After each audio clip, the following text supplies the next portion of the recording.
tubong sikihor ang 34 years old na si Maribel Pangdinawan. Sige. Ayon sa kanyang ama na si Mang Mardonio, hirap sa paglalakad si Maribel dahil sa polio. Sa kabila nito, nagsusumikap siya para matulungan ang kanyang pamilya. Taong 2017, nang makilala ni Maribel ang isang binata na noon ay napadpad sa sikihor. Itinago namin siya sa pangalang Michael. Nag-aaral sila sa aming bayan, tapos nagtatrabaho din sa kontraksyon. Tapos, pumunta sa bahay namin, nagbisita yata sa anak ko. Pinabago pa siya dito sa sikihor, parang mabait. Hindi patay. Kakasal na nga tayo, di ba? Kalaunan, nagkamabutihan daw ang dalawa. Hanggang taong 2018, nagpakasal sina Maribel at Michael. Kamusta po ang huli nyo kagabi, Tay? Ay, nako.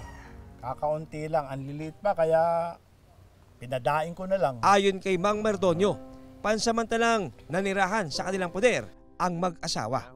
Anong una, sumama siya sa manghuling isda, tapos kung mayroong matrabaho rito, tumutulong naman yata. Nasaksihan daw niya kung gaano kamahal ng mag-asawang Maribel at Michael ang isa't isa. Nagdesisyon na po kaming bumukod ni Maribel.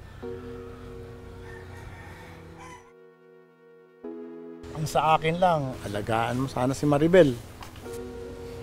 Makakaasa po kayo. Salamat po, Tay. Anak, alagaan mo mabuting sarili mo, ha. Wala kami ron para gabayan ka. Makakasigurado kayo, Tay. Sigurado yan, ha? Pangako. Opo. Uy, hindi ka pa papapasok? Baka malit ka. Oo nga naman. Sige, sige. Pala. Tay, mauna na po ako. Oh, sige, bless you. Ingat, ingat, ingat. Sige. Taong 2020, lumuwas ng Cavite sina Maribel at alias Michael. Sasabi mo! Lingid sa kaalaman ni Mang Mardonio. Sino nga? Ha? Puro paghihirap pala ang daranasin ng kanyang anak sa kamay ng asawa.